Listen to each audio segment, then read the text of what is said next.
जय हिंद दोस्तों। देखिए आपके सामने ये क्वेश्चन है और यदि इस क्वेश्चन को मैं ये बोलूं कि 10 सेकंड के अंदर इस क्वेश्चन को सॉल्व किया जा सकता है विथ ऑप्शन, यानी ऑप्शन के साथ, तो क्या आप भरोसा कीजिएगा मेरे भाई? यदि मैं इस क्वेश्चन को सॉल्व कर देता हूं तो आप वीडियो को लाइक कर दीजिएगा और हमारे चैनल से जुड़ जाइएगा, ठीक है ना। बोल रहा देखिए ए और बी की उम्र का अनुपात जो है ना, 4 वर्ष पहले 4:5 था, ठीक है ना। अब से 8 वर्ष बाद ए और बी की उम्र का अनुपात 11:13 होगा, तो उनकी वर्तमान उम्र का योग क्या है, ये आपसे पूछ रहा। और जब भी आप एग्जाम में जाइएगा तो ऑप्शन तो जरूर देगा मेरे भाई। पूछ क्या रहा फाइनली, उनकी वर्तमान उम्र का योग क्या है। तो ये दोनों की वर्तमान उम्र जो है 4 वर्ष पहले 4:5 था, तो अभी वर्तमान उम्र क्या होगा मेरे भाई? 4x+4 इसका होगा ए का, और बी का जो होगा 5x+4 होगा। यानी टोटल दोनों को बोल रहा है, दोनों का योगफल यानी 9x+8 होगा मेरे भाई, ठीक है ना। 9x+8 पूछ रहा। अब देखिए कोई ऑप्शन में ऐसा है जिसमें से 8 घटाने पर वो संख्या 9 से डिवाइड हो जाए, ठीक है ना। तो देखिए यदि 80 को हम 8 घटाते हैं 80 में से तो 72 आएगा। 72 में से 9 से डिवाइड करेंगे मेरे भाई, 8 आ रहा है, ठीक है ना, भागफल। यानी ये सेटिस्फाई कर रहा है मेरे भाई। और ऑप्शन और देख लेते हैं। ऑप्शन बी 96 है, ठीक है ना। और 96 में यदि 8 घटाते हैं तो कितना आएगा? 88। 88/9, क्या 88 9 से कटता है? नहीं कटता है मेरे भाई, इसको काट देंगे, ठीक है ना। अब 72 देखिए क्या है ना, 72 में से 8 घटाएंगे तो कितना आएगा? 64। 64 में 9 से भागा देंगे, कितना आएगा मेरे भाई? बिल्कुल भी नहीं कटेगा, ये फ्रैक्शन में आ रहा है। फिर ये भी खत्म हो गया। अब देखिए ऑप्शन नंबर सी 76 है। 76 में 8 घटाएंगे तो कितना आएगा मेरे भाई? 68 आएगा। 68 को 9 से भाग देंगे, क्या कटेगा पूरा पूरा? नहीं कटेगा ना मेरे भाई, ये भी नहीं कटेगा। तो ऑप्शन नंबर 1 जो है 80 वर्ष, ये कट रहा है। जब 8 से सब्ट्रैक्ट करते हैं, 8 को घटाते हैं, 9 से डिवाइड करते हैं, तो पूरा पूरा कट रहा है, ठीक है ना। तो यही इसका राइट आंसर हो जाएगा। जब भी एग्जाम हॉल में आए तो इसी तरीके से करना है, ठीक है ना। और एज जो है निगलेक्ट कर चलना है कि फ्रैक्शन में भी होगा, ठीक है ना। तो एज जो है जब भी आप जूम कीजिएगा तो होल नंबर में ही। हालांकि यदि आपको ऑप्शन 1-2 और मिलता मेरे भाई तो आप कैलकुलेशन करते, ठीक है ना। यहाँ पर कैलकुलेशन करने से हम बच गए, ठीक है ना। यदि पसंद आया मेरे भाई ये तरीका तो आप वीडियो को लाइक कर दीजिए और शेयर कर दीजिए, ठीक है ना, ताकि सभी आपके जैसे जो भी भाई इस बार सीजीएल के एग्जाम में बैठने वाले हैं उनको बेनिफिट मिल सके, ठीक है ना। मेरे दोस्त एक और क्वेश्चन है, देखिए बोल रहा कि त्रिभुज ए बी सी में एंगल बी तथा एंगल सी के द्विभाजक त्रिभुज के भीतर बिंदु ओ पर मिलते हैं, ठीक है ना। और आपके सामने दिया हुआ यदि एंगल बी और सी बराबर 122 डिग्री है तो एंगल ए की माप क्या होगी, ये आपसे पूछ रहा। तो देखिए इस तरीके के क्वेश्चन का भी हम टॉप 100 क्वेश्चन के सीरीज में जगह दी है। तो फिर एक बार बोल रहा हूँ कि टॉप 100 क्वेश्चन की सीरीज जाकर जरूर देखिए, उससे आपका पूरा मैथ लगभग कवर हो जाएगा, ठीक है ना। जो भी इंपॉर्टेंट क्वेश्चन और कंफ्यूजन वाला क्वेश्चन है सभी उसमें डाले हैं, और सभी का सॉल्यूशन और बेसिक मेथड ट्रिक जो भी है 2-3 मेथड से बताएं, तो आप जाकर जरूर देखिए, ठीक है ना। फिलहाल आते हैं क्वेश्चन पर। बोल रहा कि त्रिभुज ए बी सी, पहले त्रिभुज ए बी सी बना देते हैं जिसमें एंगल बी और एंगल सी के द्विभाजक बिंदु ओ पर मिलते हैं त्रिभुज के भीतर, यानी बाइसेक्टर है, अंदर से वो बाइसेक्ट कर रही है त्रिभुज। देखिए एंगल बी है, 2 भागों में बांट रहे हैं, एंगल सी को भी 2 बराबर भागों में बांट, मान लीजिए ये बांट दिए, इसको एंगल सी को भी बांट दिए, और ये त्रिभुज के भीतर बिंदु ओ पर मिलता है, ठीक है ना। तो आपसे पूछ रहा है एंगल ए की माप क्या होगी, और दिया हुआ एंगल बी और सी बराबर 122 डिग्री दिया हुआ, तो एंगल ए की माप क्या होगी ये आपसे पूछ रहा। तो देखिए इसका सीधा फॉर्मूला होता है, जब त्रिभुज के अंदर ये त्रिभुज के 2 कोण जब ये बाइसेक्ट करती है और अंदर पॉइंट ओ पर मिलती है, तो एंगल बी ओ सी और एंगल ए के बीच का रिलेशन होता है मेरे भाई, एंगल बी ओ सी बराबर होता है 90 डिग्री प्लस एंगल A/2 होता है, ठीक है ना। ये एकदम गांठ बांध कर रख लेना है मेरे भाई, बहुत पूछा जाता है, ठीक है। तो आप इस बार क्या किया है, एंगल बी और सी का मान दे दिया 122 डिग्री बराबर 90 डिग्री प्लस एंगल A/2। तो इधर आ जाएगा 90 डिग्री, कितना हो जाएगा मेरे भाई? 32 डिग्री बराबर एंगल A/2। तो एंगल ए बराबर कितना हो जाएगा मेरे भाई 64 डिग्री। और आपसे पूछ क्या रहा था, एंगल ए का माप ही पूछ रहा, तो इसका आंसर हो जाएगा ऑप्शन नंबर ए 64 डिग्री, ठीक है ना। लेकिन देखिए यहाँ अंतर द्विभाजक किया है तब ने, अब हो सकता है त्रिभुज ये दोनों कोण को बाहर से भी दो बराबर भागों में बांट कर एक पॉइंट ओ पर या आई पर मिलती है, तो उसके बीच का भी रिलेशन बता देते हैं, ठीक है ना। दोनों चीज एक ही बार लिख लीजिए, ठीक है ना। तो देखिए जैसे ये त्रिभुज है मेरे भाई, ठीक है ना, ये त्रिभुज ए बी सी, और आपसे बोलेगा ए सी को आगे बढ़ाया गया, फिर ए बी को भी आगे बढ़ाया गया, उसके बाद बाह्य द्विभाजक होती है, यानी ये एंगल का मेरे भाई, ये एंगल का, ये दोनों एंगल का बाह्य द्विभाजक जो है ना वो आई पर काटती है, ठीक है ना, एक दूसरे को आई पे काटती है ये, ठीक है ना, बाइसेक्ट कर देते हैं।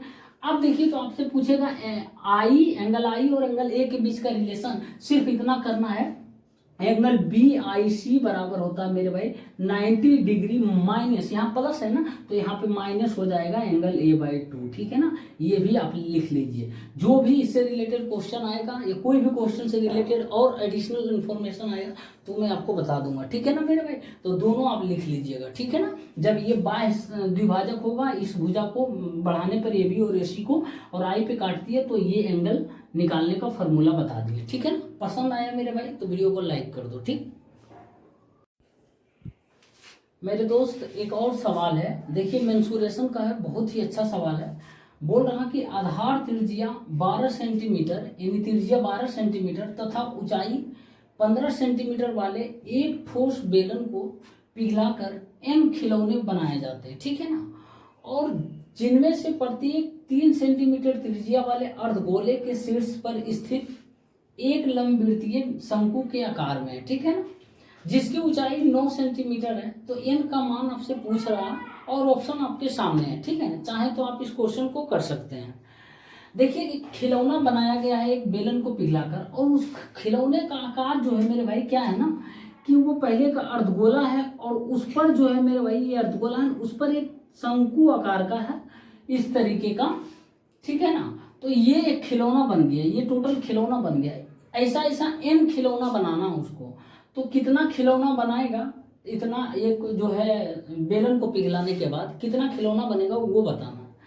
तो सबसे पहले देखिए जब भी पिघला रहा बेलन को, तो बेलन के आयतन बराबर खिलौने का आयतन हो जाएगा ना। तो देखिए लिख देता हूं, बेलन का आयतन बराबर, ठीक है ना, बेलन का आयतन बराबर होगा मेरे भाई एन खिलौने का आयतन, हो जाएगा ना। कितना खिलौना हमको नहीं पता, यही तो पूछ रहा एन खिलौने बनाए जाते हैं, तो हमको पता नहीं कितना खिलौना बनेगा, मान लेते हैं एन खिलौने का आयतन, ठीक है ना। अब खिलौना का आकार क्या है ये बता दिए। अब देखिए यहाँ पर क्या है ना, जिनमें से प्रत्येक 3 सेंटीमीटर त्रिज्या वाले अर्धगोले के, यानी अर्धगोला तो है ही, इसका त्रिज्या जो है मेरे भाई वो आर जो है ना वो 3 सेंटीमीटर है, और ये शंकु के आकार का जो लंबवृत्तीय शंकु के आकार का त्रिज्या वो भी 3 सेंटीमीटर, क्योंकि जब भी रखेगा इसके अर्धगोले पर रखेगा ये शंकु, तो उसको पूरी तरीके से ढक लेना चाहिए। अब वही बोल रहा है कि प्रत्येक 3 सेंटीमीटर त्रिज्या वाले, मतलब इसका भी त्रिज्या सेम है और अर्धगोले का भी, ठीक, यहाँ तक क्लियर। अब देखिए बोल रहा जिसकी ऊंचाई 9 सेंटीमीटर। अब ऊंचाई किसकी 9 सेंटीमीटर मेरे भाई, बोल रहा कि लंबवृत्तीय शंकु के आकार में है, इस लंबवृत्तीय शंकु की ऊंचाई जो है ना वो 9 मीटर है, ठीक है, सॉरी 9 सेंटीमीटर है, ठीक है ना, यहाँ ध्यान दीजिएगा। अब पूछ रहा है एन का मान क्या होगा। तो देखिए बेलन का आयतन क्या होता है मेरे भाई, पाई आर स्क्वायर एच होगा, ठीक है ना। तो सबसे पहले इसका निकाल लेते हैं पाई आर स्क्वायर एच, पाई रहने देते हैं क्या 2/3 पाई, हाँ वो पाई कैंसिल हो जाएगा, मैं लिख देता हूँ पाई आर स्क्वायर। बेलन का त्रिज्या कितना है 12 इंटू 12 इंटू ऊंचाई कितना है मेरे भाई 15, ठीक है ना, बराबर। अब एन खिलौने का आयतन, एन इंटू खिलौने का आयतन क्या होगा, तो खिलौने का आयतन क्या होगा मेरे भाई, यहाँ पर पहले शंकु का आयतन और अर्धगोले का आयतन जोड़ देंगे तो पूरे खिलौने का आयतन हो जाएगा ना, तो वही करेंगे। तो यहाँ पर क्या करेंगे मेरे भाई 1/3 शंकु का आयतन मैं डायरेक्ट लिख रहा हूँ 1/3 पाई आर स्क्वायर एच, आर का मान कितना होगा 3 इंटू 3 इंटू एच कितना हो जाएगा 9 है, इस शंकु का आयतन लिख रहे हैं, प्लस अर्धगोले का आयतन की 2/3 पाई आर क्यू, आर भी वही सेम हो जाएगा, यानी 3 का क्यू हो जाएगा 3 इंटू 3, ठीक है ना। अब देखिए पाई कैंसिल हो गया मेरे भाई, हो गया। अब यहाँ पर क्या करना पड़ेगा, हाँ 9 काट देते हैं। देखिए यहाँ से तीन तीन 2 बार 3 कटेगा, ये भी 2 बार 3 कटेगा, कटेगा ना। यहाँ भी 3 कटेगा, एक कटेगा तो एक बार 4 बचेगा, 3 गुने 4, फिर 3 कटेगा तो 4 बचेगा। अब यहाँ पर देखिए क्या होगा मेरे भाई, 4 चौका 16 गुने 15 करते हैं, ठीक है ना, 4 गुने 15 करते हैं, ठीक है ना, बराबर n इंटू, अब ये 3 तिया 9 कट जाएगा, ये भी 3 3 कट जाएगा, तो ये कितना होगा, 3 प्लस 2 मेरे भाई 5 आ जाएगा, ठीक है ना। अब 5 से ये काट देंगे, 5 तिया 15, तो n बराबर क्या होगा मेरे भाई, 4 चौक 16 तिया 48, यानी n टोटल आया 48 है, मतलब ऐसा ऐसा खिलौना 48 वो बनेगा, तब जाकर उसके आयतन के बराबर होगा, ठीक है ना। ऑप्शन कोई 48 है, ऑप्शन नंबर सी इधर राइट आंसर हो जाएगा, ठीक है ना। तो इस तरीके से बनाना था। देखिए हम डायरेक्ट आपको बता सकते थे, यहीं पे कॉमन लेके सब कर देते, लेकिन समझाने के उद्देश्य से मेरे भाई इतना हम कैलकुलेशन किए, ठीक है ना। आपको जितना हो संभव हो सके शॉर्टकट में आप पहले मन में ही काट दीजिए, पाई पाई कैंसिल हो गया, उसके बाद जो लगता है कि कट रहा आपके माइंड में वो काट दीजिए, उसके बाद जो बचता है लिख दीजिए, ठीक है ना। कैलकुलेशन थोड़ा ध्यान से करना होगा, ठीक। साथियों एक और बहुत ही मजेदार सवाल है, देखिए बोल रहा है यदि 750 PQ एक ऐसी संख्या है जो 3, 7 और 11 से विभाज्य है, ठीक है ना, तो आपसे पूछ रहा P प्लस 2Q का मान क्या होगा, और ऑप्शन आपके सामने दिया हुआ है, ठीक है ना। देखिए इस क्वेश्चन में कोई दम नहीं है, यदि हमको 3, 7 और 11 का डिविजिबिलिटी का रूल पता है तो कोई दम नहीं है, ठीक है ना। नहीं है फिर भी मैं बताता हूँ, ठीक है ना मेरे भाई। देखिए सबसे पहला नंबर है कि 7, 5, 0 और PQ है, ठीक है ना। तो हमको डिवाइड करना है 3, 7 और 11 से, ठीक है ना, और उस कंडीशन में P और Q का मान क्या होगा, और जो होगा उसमें से P प्लस 2Q का मान निकालिए। तो देखिए सबसे पहले 3 से डिवाइड करते हैं, तो ये नंबर 3, 7, 11 से डिविजिबल होगा मेरे भाई। तो 3 से डिविजिबिलिटी का रूल क्या है कि जो भी नंबर दिया हुआ है, जितना भी डिजिट में अंक दिया हुआ है, उन सभी को हम सम करते हैं, उन सभी को हम जोड़ेंगे, और उनके जोड़ जो है मेरे भाई 3 से कट जाए, या 3 का मल्टीपल है, सेम बात है, 3 से कट जाए वो संख्या, उसका जोड़, ये सभी डिजिट का जोड़, ये 3 का मल्टीपल हो, तो वो संख्याएं जो है 3 से डिविजिबल होगा, ठीक है ना। तो यहाँ पे देखिए 7, 5, 12 हो गया, 3 से कट रहा है, तो ये नहीं कटेगा, लेकिन हमको P प्लस Q का मान नहीं है, क्या होगा, तो हम P प्लस Q का मान, ये तो 12 आ गया मेरे भाई, 12 प्लस 0 वही 12, ये तो कट रहा, बाकी P प्लस Q का मान हमको चाहिए कितना, 3 से कटने के लिए, या तो 3 हो, या तो 6 हो, या तो 9 हो, या तो 12 हो मेरे भाई, या तो 15 हो, या फिर 18। क्या 21 हो सकता है, बिल्कुल भी नहीं मेरे भाई, 21 होगा P प्लस Q का मान, तो P या Q में से कोई एक 2 डिजिट का नंबर हो जाएगा, 10, 11, ठीक है ना, ये 12, 9, 21, लेकिन एक 1 डिजिट में ही रखना, तो 9 ही मैक्सिमम ले सकते हैं P और Q का मान, ठीक, तो 18 तक जाएंगे। क्या 0 हो सकता है, 0 तो भी रख सकते हैं मेरे भाई, P प्लस Q 0 रखेंगे तो हम कोई वैल्यू ही नहीं निकलेगा, P प्लस Q 0 रखेंगे तो फिर क्या लेंगे हम, P Q का मान कुछ नहीं ले पाएंगे ना। तो यहाँ पर 3 रख सकते हैं, 6 रख सकते हैं, 9, 12, 15, 18, ठीक। अब यहाँ पर देखिए 11 की डिविजिबिलिटी का रूल हमको पता होना चाहिए, 11 का डिविजिबिलिटी का रूल हमको पता होना चाहिए मेरे भाई। पहले 11 का करते हैं, ठीक है ना, 7 का भी बताएंगे। तो 11 के डिविजिबिलिटी का रूल क्या है ना, जितना भी डिजिट है ना उनका जो है एकांतर अल्टरनेट अंक है ना ऐड करना, ठीक है ना। जैसे 7 को 0 और उसके बाद Q को ऐड करेंगे, ठीक, फिर 5 को P के साथ करेंगे, फिर इसका अल्टरनेट कोई होगा उसको हम ऐड करेंगे। जैसे 5 प्लस P आ गया मेरे भाई, और ये आ गया कितना, 7 प्लस Q आ गया, ठीक है ना। अब इन दोनों के अल्टरनेट का सम का डिफरेंस मेरे भाई या तो 0 आ जाए, या फिर 11 आ जाए, या फिर 11 का मल्टीपल आ जाए, लेकिन 22 नहीं आएगा, क्योंकि फिर वही कहानी 2 डिजिट में आ जाएगा, 11 तक रख सकते हैं। अब देखिए यहाँ क्या होगा मेरे भाई, P माइनस Q बराबर 0 एक बार रख कर देखते हैं थोड़ा सा, ठीक है ना। यहाँ पर 0 रख कर देखते हैं, तो P माइनस Q बराबर ये -2 होगा, उधर 2 चला जाएगा, P माइनस Q बराबर 2 आ रहा, ठीक है ना, और P प्लस Q बराबर इतना वैल्यू आ रहा, ठीक है ना। आप 11 भी रख सकते हैं मेरे दोस्त, 11 भी रख सकते हैं, कोई दिक्कत नहीं है, पहले 2 कर देखते हैं, ठीक है ना। तो आप 2 करके देखेंगे और P प्लस Q इतना दिया हुआ है, तो हम देखिए एक बार 3, P प्लस Q बराबर 3 लेते हैं, P माइनस Q तो 2 ही है, 3 2 5, तो P का मान 2.5 आ जाए, 2.5, पॉइंट भी नहीं लेना, बिल्कुल ये तो खत्म हो गया। अब 6 लेते हैं, फिर 2 लेते हैं, 6 2 8, तो पी का मान 4 आ रहा, पी क्यू का मान 2 आ रहा। पी का मान 4 आ रहा, क्यू का मान 2 आ रहा। क्या ये संख्या 7 से डिविजिबल होगा? आप देखिए तो 7 7 63 7 14 7 13 नहीं हो रहा, ठीक है। तो यहाँ थोड़ा सा अपना माइंड काम करना चाहिए मेरे भाई, फास्ट माइंड काम करना चाहिए। अब 9 लेंगे तो फिर 9 2 11 हो गया, 5.5 आ रहा नहीं।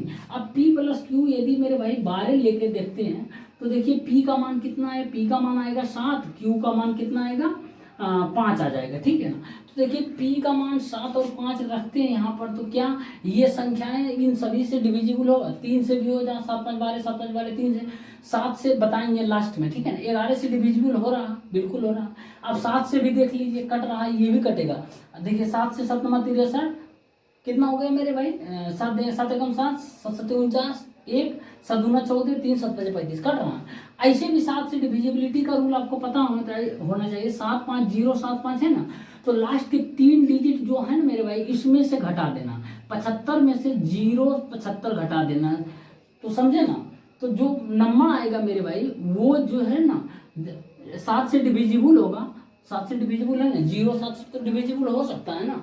तो यहाँ पर आप क्या कीजिएगा 7 5, ठीक है। तो यहाँ 7 से डिविजिबल हो रहा, तो बस हो गया 7 और 5 आ गया पी का मान और क्यू का मान, तो बैठा दीजिए पी प्लस 2 क्यू, 7 प्लस 2 गुने 5, तो कितना आ जाएगा मेरे भाई 17 इसका आंसर हो जाएगा, ठीक है ना 17।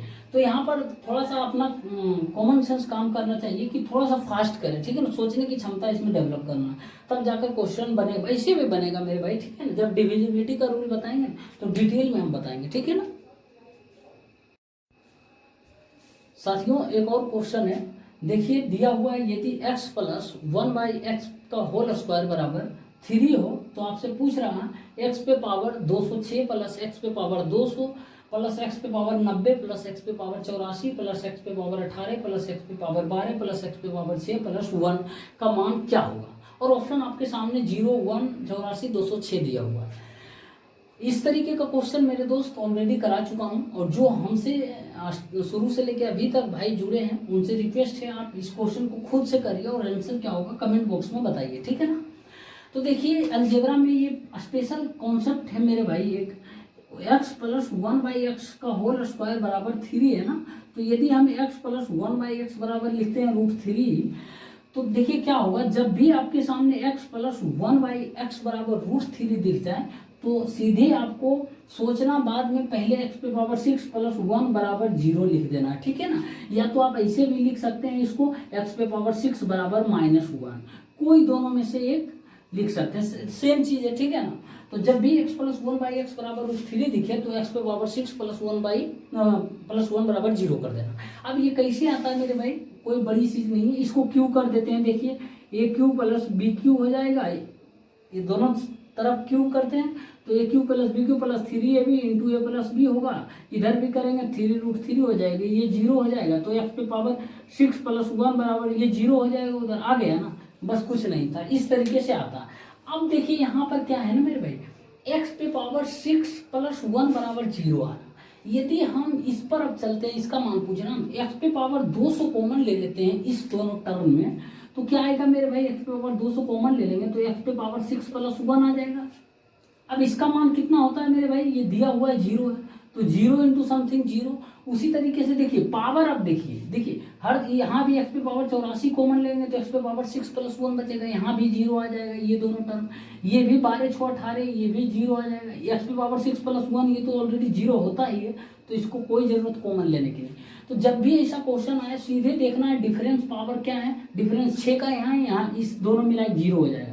यहाँ पावर कितने का है मेरे भाई, 6 का डिफरेंस, यहाँ भी 0 हो जाएगा। यहाँ पावर कितने का है, 6 का है, यहाँ भी 0, यहाँ पर भी पावर 6 का ही है, ठीक है ना। तो डिफरेंस कितना आ जाएगा 0, x पे पावर 0 इसको लिख सकते हैं 1 को, तो 6 का डिफरेंस है ना, तो 0 0 0 0 आ जाएगा। कितना आंसर आ जाएगा मेरे भाई 0। इसका कोई सॉल्व करने की जरूरत नहीं, बस इसको ये कॉन्सेप्ट आपको पता होना चाहिए, उसके बाद क्वेश्चन में कोई दम नहीं। यहाँ पर ध्यान से देखिएगा, यहाँ पर हो सकता है कुछ लास्ट में 8 2 3 या 1 -1 कुछ ऐड कर देता है फंसाने के लिए, तो बहुत सारे स्टूडेंट देखते हैं ये और ये देखते हैं 0 कर देते हैं। मेरे भाई लास्ट में हो सकता है कुछ ऐड कर दे, तो क्या करोगे, तो ध्यानपूर्वक देखना, उसके बाद फिर आंसर पे जाना, हड़बड़ी में गड़बड़ी नहीं करना, ठीक है ना। पसंद आया मेरे भाई ये लॉजिक तो वीडियो को लाइक कर दो, ठीक।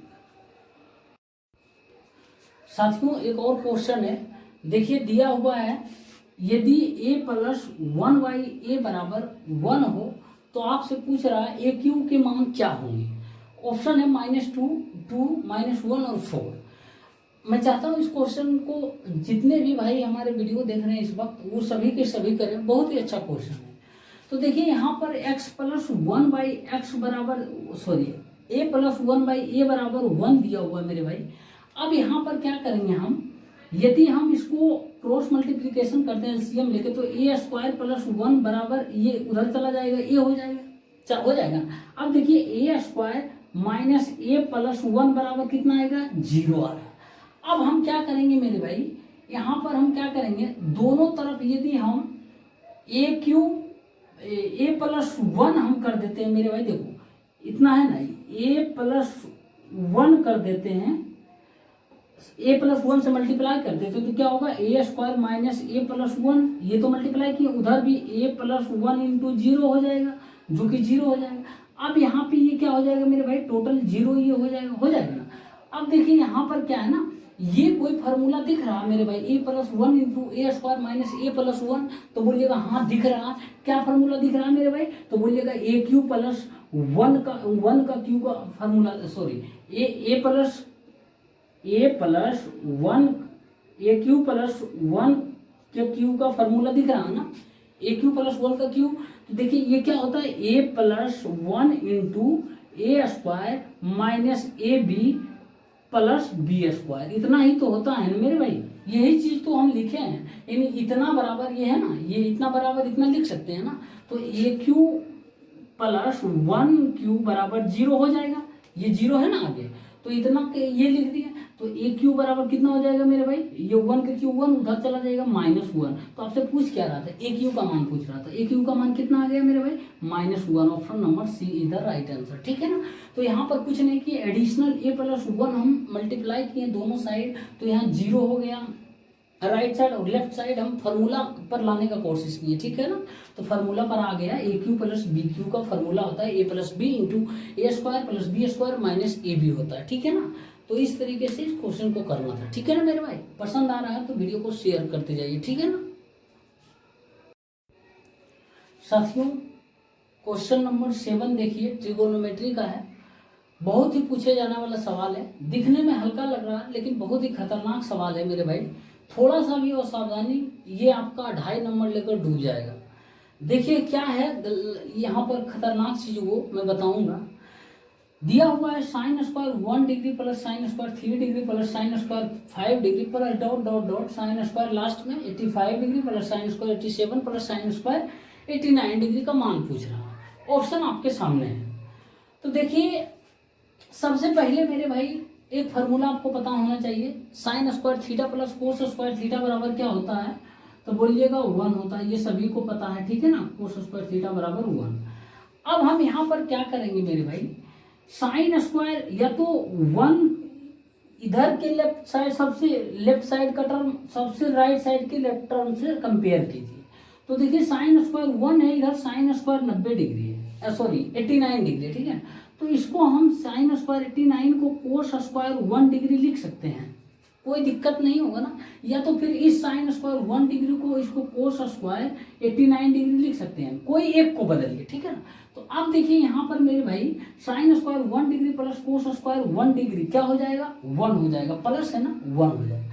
अब यहाँ पर देखिए उसी तरीके से sin² 3 डिग्री है, उधर sin² 87 है, तो इसको हम cos² 3 डिग्री लिख सकते हैं ना। तो sin² 3 degree plus cos² 3 degree बराबर 1 हो जाएगा। अब यहाँ पर छोड़ दीजिए, अब टर्म पकड़ा गया। यहाँ पर क्या है, विषम संख्या दिया हुआ है ना, विषम संख्या 1 3 5, इसका स्क्वायर कर रहा है, जोड़ रहा है। अब यहाँ पर देखिए एक विषम संख्या मेरे भाई 45 डिग्री भी आएगा, 30 डिग्री तो सम संख्या आएगा नहीं, 60 डिग्री तो आएगा नहीं सम संख्या, एक 45 डिग्री भी आएगा। sin² 45 डिग्री बीच में कहीं आएगा मेरे भाई, ये ध्यान देना है, ठीक ना। खतरनाक यही है, और क्या है खतरनाक वो बता रहा हूँ। खतरनाक नंबर 1 देखिए, sin² 45 डिग्री बीच में होगा, ये एक खतरनाक है। दूसरा खतरनाक क्या है ना, यहाँ पर देखिए सबसे बड़ा टर्म ये है ना, 1 से लेके 89 तक में कितना संख्या होगा पहले ये बताइए। और यहाँ पर सब विषम संख्या, मतलब एक के बाद एक के छोड़ कर दिया, तो 1 से लेके 88 तक हम यदि जोड़ते हैं मेरे भाई, 88 तक जोड़ते हैं तो 44 को सम संख्या, 44 को विषम संख्या होगा। लेकिन सम नहीं लेना है ना, सम नहीं लेना है, सम है ही नहीं, विषम लेना है। तो 44 को में से 22 को क्या होगा मेरे भाई, विषम संख्या होगा ना। मैं फिर से बता रहा हूँ, 1 से लेकर 89 तक जोड़ना है और यहाँ केवल विषम संख्या को जोड़ना है। तो आप 89 थोड़ा देर के लिए भूल जाइए, 88 तक ही ध्यान रखिए। तो 88 तक मेरे भाई 1 से लेके यदि हम देखेंगे तो कितना मेरे भाई, 88 में से 1 से लेके 88 तक कितना सम होगा, तो बोलिएगा सम 44 को होगा, सम विषम भी 44 को आधा आधा होगा। लेकिन हमको सम तो लेना ही नहीं, सम तो जोड़ना ही नहीं, तो बचेगा कितना, 44 को विषम बच जाएगा। 44 गो में से देखिए 2 गो मिल के 1 बना रहा है, 1 बना रहा है ना। तो 44 गो मिलके कितना बनाएगा, 2 गो टर्म मिलके साइन स्क्वायर 1 और साइन स्क्वायर 89 मिलके, दो टर्म मिलके मेरे भाई 1 बना रहा। देखिए मैं 1 मिनट, दो टर्म मिलके मेरे भाई 1 बना रहा है, 1 बन रहा है sine square theta plus cos square theta 1। तो 44 गो टर्म मिलके कितना बनेगा मेरे भाई, 22 टोटल जुटेगा, एक एक करके 22 को जुट जाएगा। तो 22 तो जुट ही जाएगा मेरे भाई, लेकिन एक बीच में साइन स्क्वायर 45 डिग्री भी बचा हुआ। साइन स्क्वायर 45 का कोई साइन के से मेल खा रहा है, या कोस स्क्वायर 45 कहीं है नहीं, ये अकेले मेरे भाई बच जाता है, ठीक है ना। ये अकेले बेचारा, इसको कोई साथ देकर 1 जुड़ने वाला है नहीं, ये अकेले बच जाता है। तो ये 22 को आएगा ही, 44 88 को मिलके, नहीं 44 को मिलके, सॉरी 44 को मिलके प्लस ये साइन स्क्वायर 45 डिग्री अकेले बच गया, तो इसको तो भी जोड़िएगा, इसको छोड़िएगा नहीं ना। तो साइन स्क्वायर 45 मतलब 1/√2 है होता है, तो 1/√2 के होल स्क्वायर कितना होगा, 1/2 होगा। तो मेरे भाई 22 सही 1/2 हो जाएगा जब इसको आप जोड़िएगा। कोई ऑप्शन है, देखिए option number C is the right answer मेरे भाई। इस तरीके से क्वेश्चन को बनाया जाता है। जब भी ऐसा क्वेश्चन रहे ध्यान दीजिएगा, बीच में यही खतरनाक एक चीज होता है ना। बहुत बार क्या होता है, बहुत लोग कर देंगे कि अरे 22 हो गया चलो कर देते हैं, या फिर 23.5 कुछ भी कर देते हैं, मेरे गलती कर देते हैं। यहाँ पर हो सकता है बहुत बार ऐसा होता है मेरे भाई, बीच में ऐसा एंगल देते कि 0 आ जाए मान, तो बक जाइएगा, पूरे मान ही 0 हो जाता है। तो इस तरीके से क्वेश्चन को सोल्व किया जाता है, ठीक है ना। तो ध्यान रखिएगा, बाकी कुछ है नहीं, ठीक है ना। और भी क्वेश्चन आते रहेंगे, हम सब क्वेश्चन बताएंगे, ठीक है ना। पसंद आ रहा है मेरे भाई, वीडियो को लाइक कर दीजिए। साथियों एक और क्वेश्चन है, देखिए ट्रिगोनोमेट्री का, ये भी अच्छा सवाल है। बोल रहा है यदि cos square alpha plus cos square beta बराबर 2 दिया है, तो आपसे पूछ रहा है 10 अल्फा प्लस साइन पे पावर 4 बीटा के मान क्या होंगे, ये आपको बताना है। तो देखिए जब भी अलजेब्रा या ट्रिगोनोमेट्री का या कोई भी क्वेश्चन आता है, मैं बोलता हूँ जितना संभव हो सके वैल्यू पुट करके देखिए। वैल्यू पुट करने का तरीका बहुत ही अच्छा है और शॉर्टकट तरीका है, और टाइम बहुत कम लगता है, ठीक है ना। तो इस तरीके का सवाल में भी हम वैल्यू पुट करके देख लेंगे क्या सेटिस्फाई कर रहा है। यदि कर रहा है तो हम सीधे निकाल लेंगे।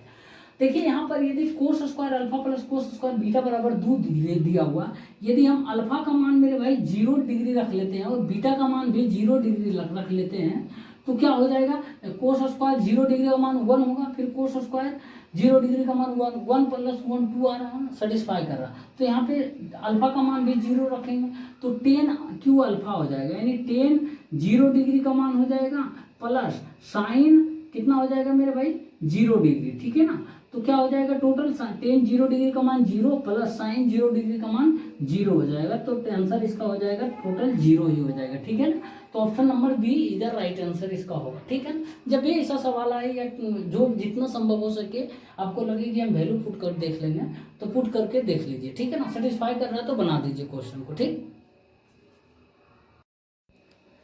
साथियों देखिए एक और सवाल है, और इस तरीके का सवाल आजकल बहुत ही ज़्यादा पूछने लगा, हर एक एग्जाम में पूछने लगा है, ठीक है ना।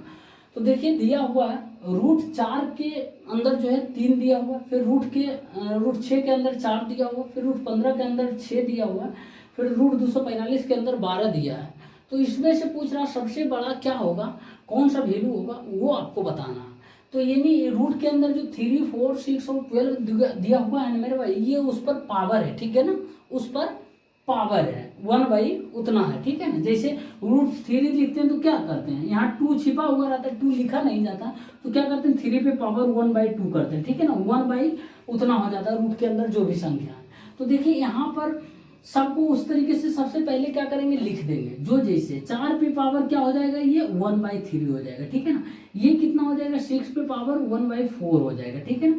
ये क्या होगा, 15 पे पावर मेरे भाई 1/6 हो जाएगा, ठीक। ये कितना होगा, 245 पे पावर 1/12 होगा।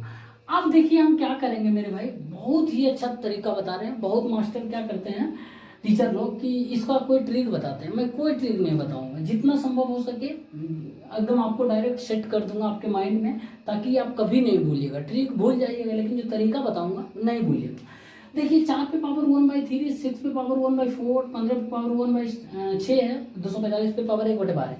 तो क्या करेंगे मेरे भाई, जो भी नंबर रहेगा ना मेरे भाई भिन्न में जो भी नंबर रहेगा भिन्न के हर में, उसका एलसीएम ले लेना और उसके एलसीएम से सभी भिन्न में मल्टीप्लाई कर देना। जैसे इसके हर में क्या है, 3 है, इसके हर में 4 है, इसके हर में 6 है, इसके हर में 12 है। इसका एलसीएम ले लेना, ठीक है ना। इसका एलसीएम कितना जाएगा, 12। अब 12 को सभी नंबर में मल्टीप्लाई कर देना, सभी भिन्न में, ठीक है ना। तो इसमें से भी 12 मल्टीप्लाई कर देंगे, इनमें भी 12 मल्टीप्लाई कर देंगे, इनमें भी 12 मल्टीप्लाई कर देंगे, इनमें भी 12।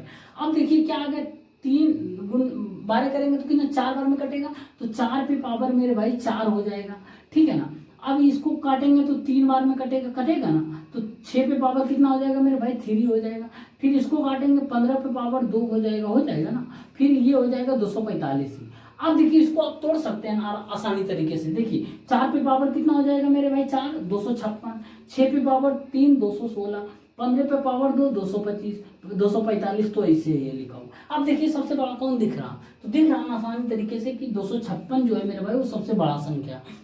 सबसे बड़ा मतलब ये है, पहला जो ऑप्शन है, चलो √4 पे जो 3 दिया हुआ है घात, ठीक है ना। तो ऑप्शन कोई है, option number B right answer हो जाएगा, ठीक है। जब भी ऐसा क्वेश्चन आए, जितना भी रहे ये रूट के अंदर जो भी संख्या है, पहले उसको फ्रैक्शन में लिख लीजिए, भिन्न में लिखाएगा 1/समथिंग जो भी है, जो उसके बाद उसके हर को, प्रत्येक हर के एलसीएम लेकर उन एलसीएम से मल्टीप्लाई कर देना सभी ये भिन्न में, ठीक है ना। उसके बाद आप तोड़ कर निकाल लीजिए सीधे आंसर। सबसे छोटा पूछता तो सबसे छोटा ये हो जाता, आरोही क्रम में पूछता तो हम लिख देते हैं, अवरोही क्रम में पूछता तो लिख देते हैं, आराम से लिखाएगा, ठीक है ना। तो इस तरीके से आप इस क्वेश्चन को कर सकते हैं, ठीक है ना मेरे भाई। पसंद आया है मेरे भाई ये तरीका, तो लाइक कर दीजिए वीडियो को, बहुत कम आता है लाइक, ठीक है ना। साथियों एक और क्वेश्चन है, देखिए देखने में बहुत ही खतरनाक लग रहा, फिर भी पूछा है एलसीएम इसका, ठीक है ना। बहुत ही अच्छा क्वेश्चन है। 2 पे पावर 6 इंटू 3 पे पावर 6 इंटू 5 पे पावर 3, और दूसरा जो नंबर है 3 पे पावर 8 इंटू 5 पे पावर 9 इंटू 7 पे पावर 5 तथा 2 पे पावर 10 इंटू 3 पे पावर 5 इंटू 11 पे पावर 4 का एलसीएम आपसे पूछ रहा। बहुत ही सिंपल चीज पूछा है एलसीएम, लेकिन नंबर बहुत खतरनाक दे दिया है मेरे भाई, कैसे करना है। तो देखिए आपके सामने ऑप्शन रहेगा, ठीक है ना। एलसीएम में हम क्या करते हैं, सबसे जो बड़ा नंबर है उसको हम ले लेते हैं। तो सबसे पहले हम देखेंगे कि दो मिल रहा, सब में 2 मिल रहा, नहीं मिल रहा तो कोई बात नहीं। 2 पे पावर सबसे ज्यादा किस में नंबर है मेरे भाई, तो बोलिएगा 2 पे पावर 10 है सबसे ज्यादा नंबर। तो सबसे पहले हम इसको लिखेंगे, ठीक है ना। नहीं तो ये नहीं तरीका, देखिए सबसे पहले जो लास्ट टर्म दिख रहा है ना, अलग हटकर 11, तो इन 11 पे पावर 4 तो होगा ये एलसीएम, ठीक है ना। जो हटकर होता है, जैसे इसमें 2 3 रहता, ठीक है ना, इसमें रहता 4 5, इसमें 6 7 रहता मेरे भाई। तो इसका एलसीएम 7 का भी मल्टीपल होना चाहिए, 7 को भी लास्ट में मल्टीप्लाई करते हैं ना एलसीएम लेके। तो उसी तरीके से देखिए 11 है ना, 11 पे पावर 4 होना चाहिए इस एलसीएम में। तो 11 पे पावर 4 लास्ट में ऑप्शन कोई नहीं, ये तो खत्म हो गया। इसमें भी ऑप्शन बी में भी, ऑप्शन सी में, ऑप्शन डी में भी है, ठीक है। इन तीनों में आप दूसरा टर्म देखते हैं तो 7 पे पावर 5 देख लेते हैं, नहीं है तो 7 पे पावर 5 भी होना चाहिए। तो 7 पे पावर 5 इसमें है, नहीं है, तो मेरे भाई ऑप्शन बी ऐसे ही एलिमिनेट हो गया। अब ऑप्शन सी और डी में देखिए 7 पे पावर 5 है तो बिल्कुल है मेरे भाई, ठीक है ना।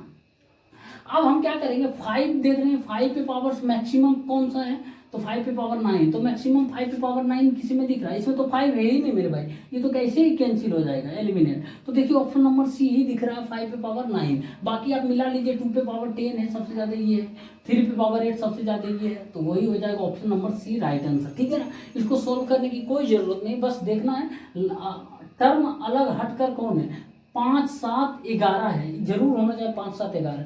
देखिए इसमें तो 5 भी नहीं है, 7 भी नहीं है, तो ऐसे ही हो जा रहा है, ठीक है ना। तो इस तरीके से किया जाता है। ठीक साथियों, देखिए एक और क्वेश्चन है, और ये क्वेश्चन भी सीखने वाली है, और रेशियो का बहुत ही शानदार सवाल है। दिया हुआ यदि a/3 बराबर b/4 बराबर c/7 है, तो आपसे पूछ रहा है a + b + c upon c का मान क्या होगा। और ऑप्शन में आपको हम दे देते हैं, 1 मिनट, ऑप्शन छूट गया है तो मैं ऑप्शन दे देता हूँ, ठीक है ना।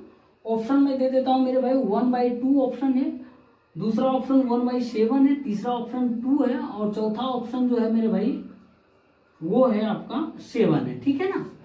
तो इसको आप बनाइए, कितना आंसर होगा। तो देखिए सबसे पहला, जब भी ऐसा क्वेश्चन आता है, मैं ऑलरेडी बता चुका हूँ, रेशियो के स्पेशल एक वीडियो 2 से 3 मिनट का होगा, आप जाकर देखिए प्ले लिस्ट में। जब भी मेरे भाई कोई संख्या ऐसी रहे a/x बराबर by/y बराबर c/z रहे, इसका कोफिशिएंट जो है 1 के अलावा कुछ ना रहे, तो क्या करना है मेरे भाई, जो a के नीचे संख्या होगा वही हो जाएगा, जो b के नीचे संख्या उसी के बराबर हो जाएगा, जो c के नीचे संख्या रहेगी वही हो जाएगा। यानी आपसे पूछेगा a/b/c बराबर क्या होगा, तो x/y/z हो जाएगा, ठीक है ना, x/y/z हो जाएगा, ठीक है ना। बशर्ते ध्यान रहे यहाँ पे कोफिशिएंट जो है ना एक ही होना चाहिए, एक के अलावा कुछ ना हो। यदि कुछ रहे तो उसको 1 बनाना है हर हाल में, ठीक है ना, तब डायरेक्ट जाकर उसके नीचे वाला नंबर ही हो जाएगा उसका रेशियो, ठीक है ना। तो अब a बराबर यहाँ कितना हो जाएगा मेरे भाई, a बराबर 3 हो जाएगा, b बराबर 4 हो जाएगा, और c बराबर कितना हो जाएगा, c बराबर 7 हो जाएगा, ठीक है ना। तो आपसे पूछ रहा है a + b + c, तो a + b + c 3 + 4 + 7 बटे c का मान कितना है, c भी पूछ रहा बटे c 7, तो कितना हो जाएगा, 4 3 7 7 14 बटे 7 मेरे भाई बराबर 2 हो जाएगा इसका राइट आंसर, ठीक है ना। अब मेरा सवाल एक और है मेरे भाई, एक एडिशनल सवाल है मेरी तरफ से, उसको बनाइएगा। यदि इसके जगह a + b + c ना रह के बल्कि 7 रहे, तो इसका आंसर क्या होगा, ये आपको हर हाल में बताना है कमेंट बॉक्स में, ठीक है ना, हर हाल में बताना है मेरे भाई। और ऑप्शन एक और दे रहे हैं, ई दे रहे हैं, नन ऑफ दी, या फिर कैन नॉट बी डिटरमाइंड, ठीक है ना। तो आप बताइएगा इसका आंसर क्या होगा, जरूरी नहीं यही आंसर होगा, कुछ भी हो सकता है, ठीक है ना। तो आप इसका आंसर बताइएगा कमेंट बॉक्स में, बहुत ही बढ़िया सवाल है, ठीक है ना। और अपने दोस्तों के पास भी ये सवाल भेजिएगा, बनाए वो बना पाएंगे या नहीं बना पाएंगे, ठीक है ना। मेरे दोस्त एक और सवाल है, देखिए बोल रहा कि 1440 रुपया को 2 भागों में बांटा गया, जिसमें से एक भाग जो है ना दूसरे भाग का 7/9 है, तो उसमें छोटा भाग क्या है, ये आपसे पूछ रहा, ठीक है ना। तो यहाँ पर सीधे ऑप्शन यदि रहता तो देखिए 7 का मल्टीपल सीधे देख लेते हैं, हो जाता है आंसर। ऑप्शन नहीं दिए हैं जानबूझकर, क्योंकि बहुत ही सिंपल सवाल है, ठीक है ना। तो इसमें देखिए एक भाग, पहले 1440 रुपया को 2 भाग में बांटा गया, पहला भाग दूसरा भाग, बोल रहा है एक भाग जो है ना दूसरे भाग का 7/9 है। मान लेते दूसरा भाग 9 है मेरे भाई, तो पहला भाग क्या होगा, तो इसका 7/9 हो जाएगा, यानी 7 हो जाएगा, ये 7 हो जाएगा। तो आप देखिए दोनों भाग को जोड़िए, दोनों कितना हो जाएगा 16, जो कि बांटना है कितना के बराबर मेरे भाई, 144 0 के बराबर। एक बराबर क्या होगा 90, तो सबसे छोटा भाग कितना, 7 ही तो सबसे छोटा भाग है ना, तो 7 बराबर कितना हो जाएगा 630 हो जाएगा, 7 नंबर 63, 90 × 7 630 आ जाएगा, ठीक है ना। बहुत ही सिंपल सवाल था।